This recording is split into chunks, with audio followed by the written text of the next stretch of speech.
Welcome back to the part two of this Dawah Bridge special. And yes, just chopping it up with the Professor Danjuma and Brother Joseph Watford.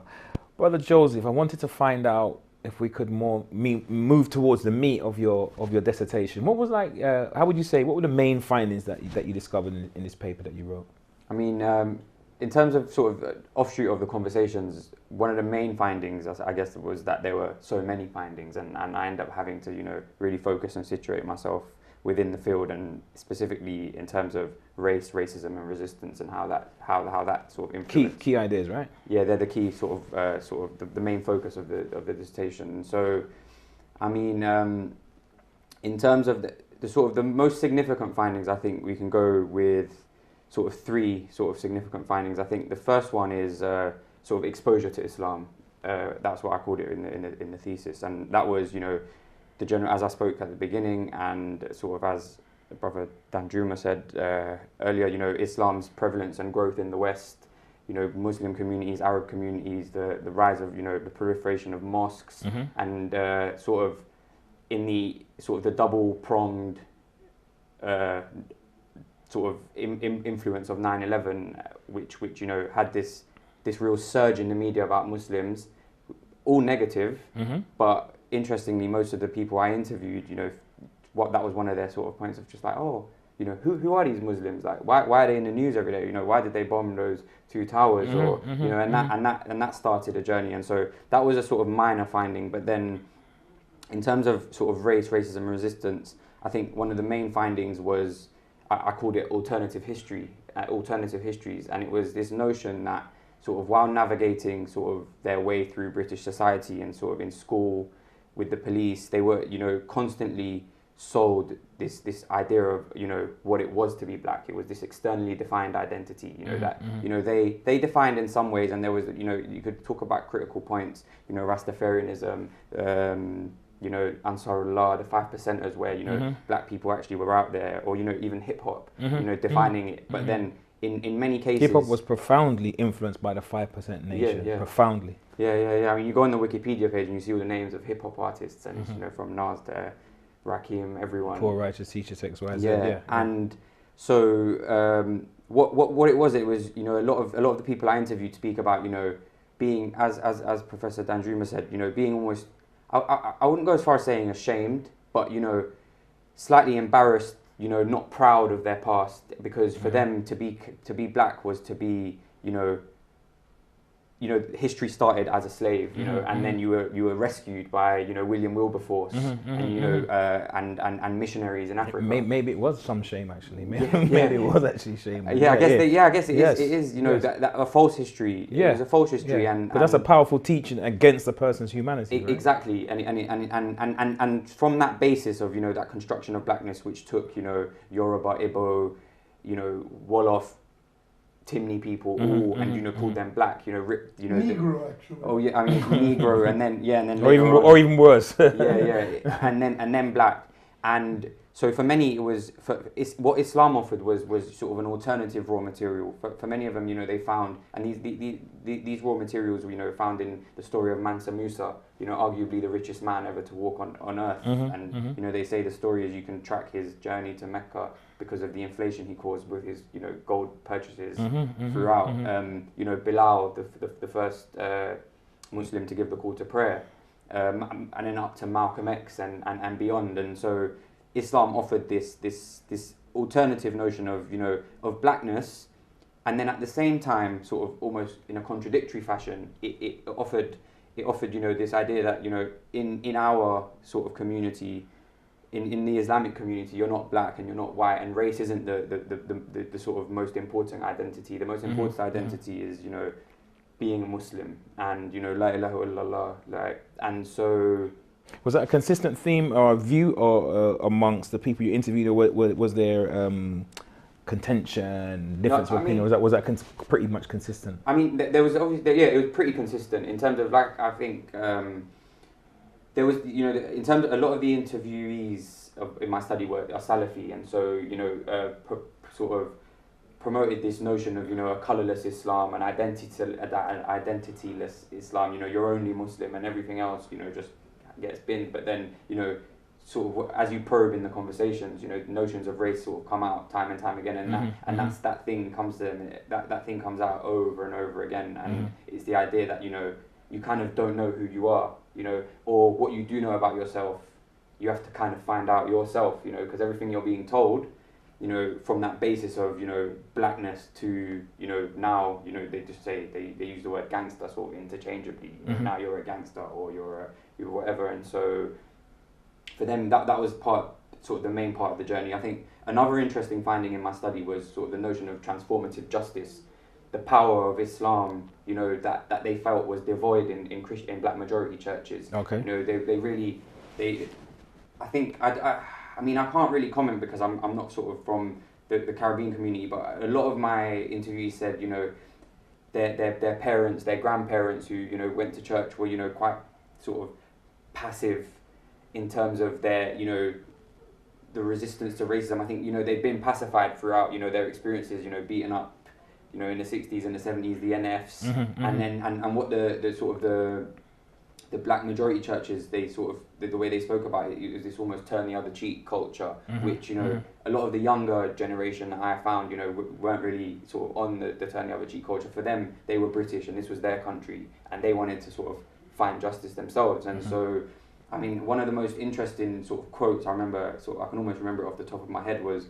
one of the characters, one of the interviewees' characters, was he said, you know, he was looking around the black community in Britain, and, you know, the most successful elements of the black community in Britain were the Muslim black community, the West Africans and the Somalians specifically. And he was, you know, he was looking at it and say, you know, they own their own shops, they own their products, you know, they own, even, you know, you look at like Nollywood, for example, he spoke about, and he said, you know, that was a keen part. And for them, they a lot believed that Islam had the answers to, I call it, you know, black problematics in my dissertation. And what I mean by that is, you know, issues that, I mean, I'm not passing a value judgment whether true or not, but, you know, issues that, you know, African Caribbeans and, you know, non-sort of white people and everyone else in society, you know, sort of seems to say are issues in the black community, whether it be, you know, drug taking, you know, teenage pregnancies, which for me, statistically, they have no basis because they're societal issues, but then the way they're represented constantly in the media is you know, their black problems, street crime and whatnot. And for them, Islam offered, you know, almost direct answers to this, you know, no sex before marriage, and that would stop teenage pregnancies, you know, no alcohol, and that would stop, you know, that would influence violence, and so that was another sort of very important finding. If we can just take a pin, I saw the professor smile when you mentioned, you quoted, paraphrased some of the people you interviewed saying that they discovered this Islam of no identity Islam, no, in the sense of a colorless Islam. Yeah. I noticed that the professor smiled. I just wanted to get an interjection from yourself about that type of idea in line of, you know, the histrionics that you've come across. When Malcolm X renounced the Nation of Islam, and people have this notion that Malcolm was struck colorblind on the road back from Mecca. And there's this feeling that Malcolm renounced racial politics and the politics of protest twinned with the politics of racial identity. Malcolm never did. Malcolm, in fact, formed two groups, as I'm sure is by now common knowledge, not just the Muslim Mosque Incorporated. Right. He also formed the Organization of African American Unity. He said, look, I don't expect, when I'm going on a march with Dr. Martin Luther King, because he attempted to mend fences with, he said, I don't expect everybody to be Muslim on that march. Yeah. And I can't be a Christian on that march. So that march is about people of African American origin. Yeah. But then, for people who want to practice Islam, the way Islam is understood in its best form, I formed a Muslim Mosque Incorporated. Right. So he tried to, I wouldn't say there was a bifurcation or a split in Malcolm's philosophy. I think Malcolm just recognized that there are two different levels on which these people are operating, and he was in both camps. Now, we face a lot of that as African Caribbean people. This notion is how to navigate, should we be more Muslim than Caribbean, or should we be more Caribbean than Muslim, or should we level switch as we see as the occasion demands? Yeah, because there are different challenges, right? And then when we level switch, we Muslims call us into question when we're being more Caribbean than Muslim, And then when we become more Muslim in the Caribbean people accuse us of being traitors to our race.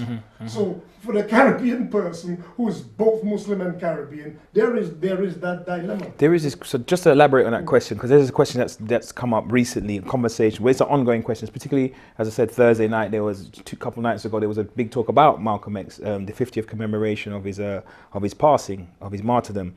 And how can I put it? It's as if people struggle with both sides of Malcolm X, Orthodox or heritage Muslims struggle, both African heritage and non-African heritage, of reconciling those challenges. So there's an extreme discomfort about really African heritage, African Caribbean Muslims, for example, going back to their communities, to the non-Muslims, and bringing the message of Islam as a revolutionary force to revive and to improve the community and liberate the community. And in fact, some would actually say that African Caribbean Muslims, in some respects, post say 80s, 90s, are in some respects charged for abandoning the cause, whatever that, in one sense. What do you like? I think there is some validity to that argument. Joseph, would you like to take up the thread of that question? I hope I haven't prejudiced your answer by what I've just prefaced, but I think it's no pressure. No pressure to agree with me, but there's tremendous substance to what you're saying. I don't know, Joseph, what you thought. I mean, in terms of sort of I think it's a sort of double pronged issue in the one sense that that you're sort of, I guess, even in terms of my research participants, they all sort of felt like this sort of pressure to sort of fight the fight and continue that fight. But then at the same time, I think what I found sort of extremely interesting from my study was the idea that the way the othering of sort of the black Muslim takes place within the community, and how that sort of leads to sort of an ostracization of sort of black converts, where I talk about black converts in my study as a thing, and as if race is, their race sort of separates them totally from the ummah, if that makes sense. So, and I think Brother Danjuma said it at the beginning, there's this clash sort of constantly going on, whereby we're sold what it is to be Muslim in Britain, for example, all over the world, and that's that mantra is directly accepted by the sort of the mainstream, so the media, and that's when you see a picture of a Muslim, it's very rarely a black man, it's usually an Asian or an Arab.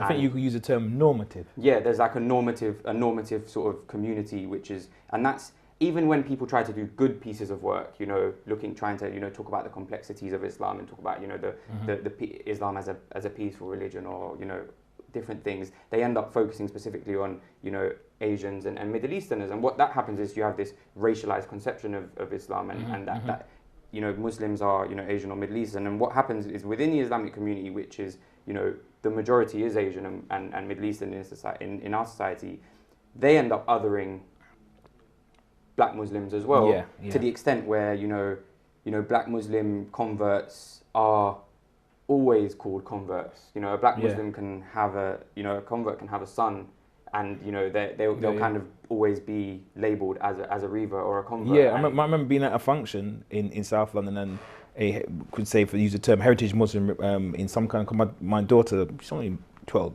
but she at the time she recalled somebody referred to her. She heard of somebody always speaking and referred to her as a reaver, and she's born as a Muslim. Exactly. She's only known Islam. We never taught her anything. She's never been taught anything else. So she was absolutely livid and infuriated by being called a reaver, because she doesn't recognize this term.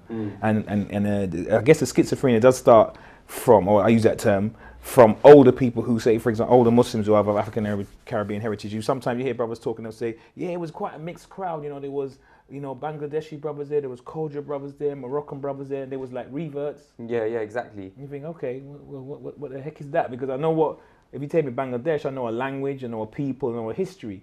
And likewise, if you say Morocco, or you say Iran or Iraq, but when you say revert, you think, well, is there a revert language or a revert land, or and even just kind of cut off from your history? Exactly, and then even that within sort of my study, I mean, I'm as guilty as this. As sort of the mainstream or even like the what we'd call the normative Muslim community, that you just went through a list there, you know, Bangladeshi, Lebanese, you know, Iraqi Muslim, Afghan, you know, Egyptian is Muslim, and then, but then, you know, when we sort of switch over to people from Africa or the Caribbean, you know, we willy-nilly just throw out the term black, and it's just, you know, that there's this, you know, all-encompassing identity that everyone with, you know, brown skin is black. And, you know, there is some truth in that. There is a shared history in some ways, but then there is also sort of tremendous and immense sort of diversity and complexity within the community. Indeed. So it's this almost double prompting where, you know, the media,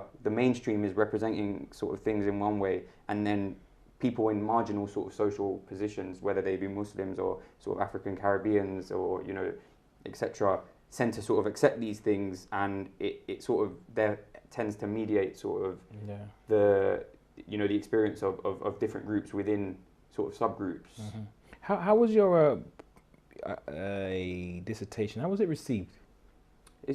To be honest, I'd say generally quite positive. I mean, I was in quite a liberal institution within a slightly conservative university in quite a liberal country, if that like makes sense. I mean, yeah. I mean, so yeah, Sweden. I mean, their right-wing party, not the Nazis, but like it's quite, you know, doesn't sound too dissimilar from what we call, you know, our left Labour. So it is quite interesting. But, you know, I think there was a few, you know, ums and ahs, you know, why them, you know, what, you know, oh, why, you know, why them, why not this, why are you focusing on this and why are you focusing on that? And then what I did find actually to be quite...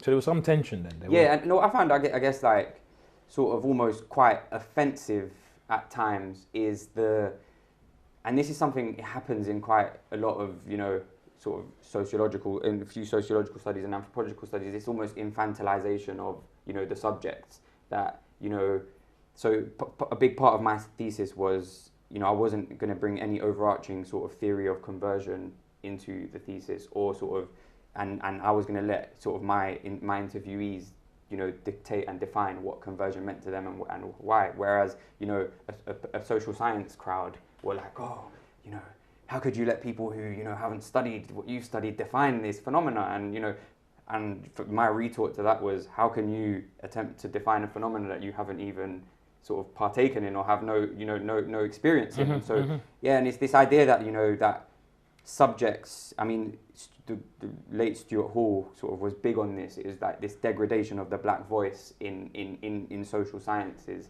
And it's this idea that because my paper is, you know, very sort of, it relies massively on the interviews and not on sort of overarching theories by, you know, European philosophers and European social scientists, that it you know, it in itself is open to critique and not as, you know, empirically valid as it should be.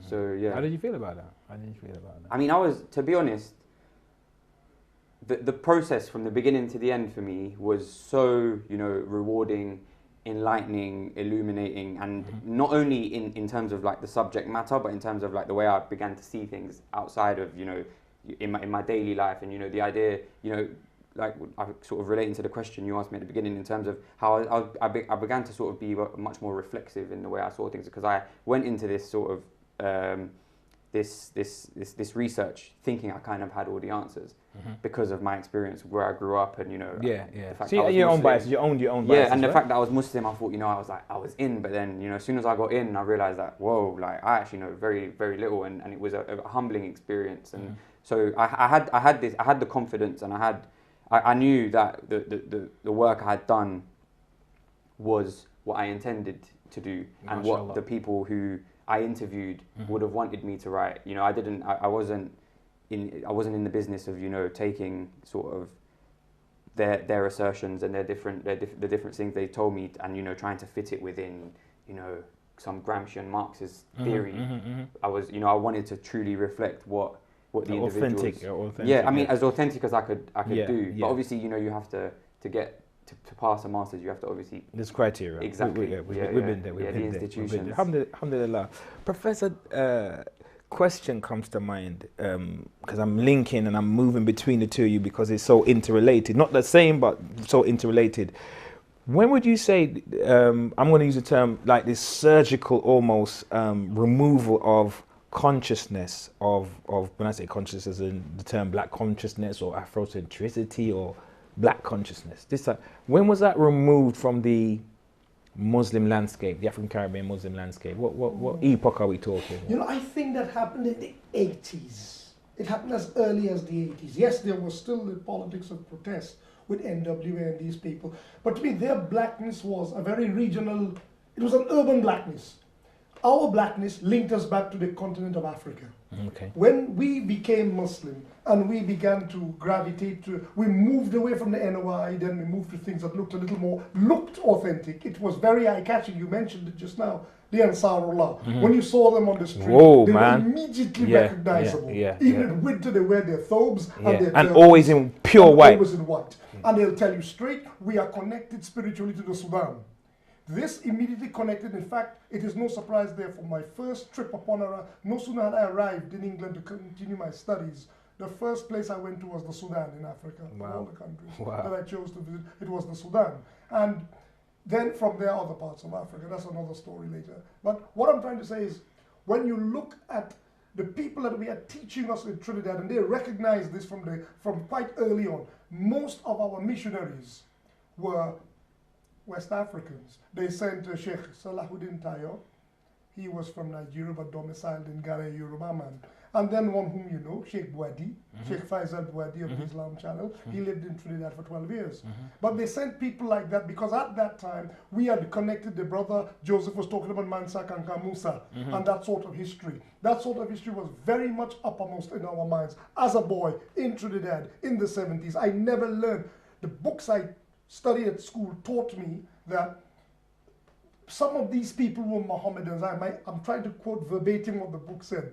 Some of these West Africans are people from whom we descended as slaves, as like descendants of the slave experience. Some of these people were Muslims and were able to repeat parts of the Mohammedans, I think was the word, and could repeat parts of the Quran. The clothing they wore was large, loose-fitting, which they may have copied from the Arabs. That was what was devoted to Islam in West Africa when I was growing up. So like the brother Joseph said, the counter-narrative was we had to go to our libraries and research, and there was abundant material written by Trinidadian professors on the subject of Islam, like Professor Carlton Otley, like one of my priests. I studied at the Holy Ghost Fathers Institution in Trinidad. And one of the priests, Father de Vertey, he wrote about Muslims in Trinidad. He mentioned people who saw the Mandinka. They said the Mandinka who dress like priests because they wear little caps and shirts that button right up and smocks that go down to the ground. And this was as late as the 40s and 50s. So we began to, Rabita sent Sheikh Tayo, we began to link into an African interpretation of Islam. There's another reason for it. In Trinidad and in places like Guyana and Suriname, there's a large, as I mentioned before, Indian Muslim population. Now, they gave little dawah for the reasons I gave before. I think I explained this in the first part. Why it was difficult for them to reach out to the African population in Trinidad and in Guyana. So the African Muslim in Trinidad, having become inspirited with a notion of Islam or revivification from the American experience, Muhammad Ali the boxer, do not underestimate, sidebar, the importance of Muhammad Ali to the spread of Islam in the diaspora. We know about Malcolm X. He said Muhammad Ali the boxer, Cassius Clay. Formerly known as Cassius Clay. Formerly aka Cassius Clay. We are going to break for a short break. We hope to see you on the other side where we're going to keep it rolling. Until such time, assalamu alaikum wa rahmatullahi ta'ala wa barakatuhu.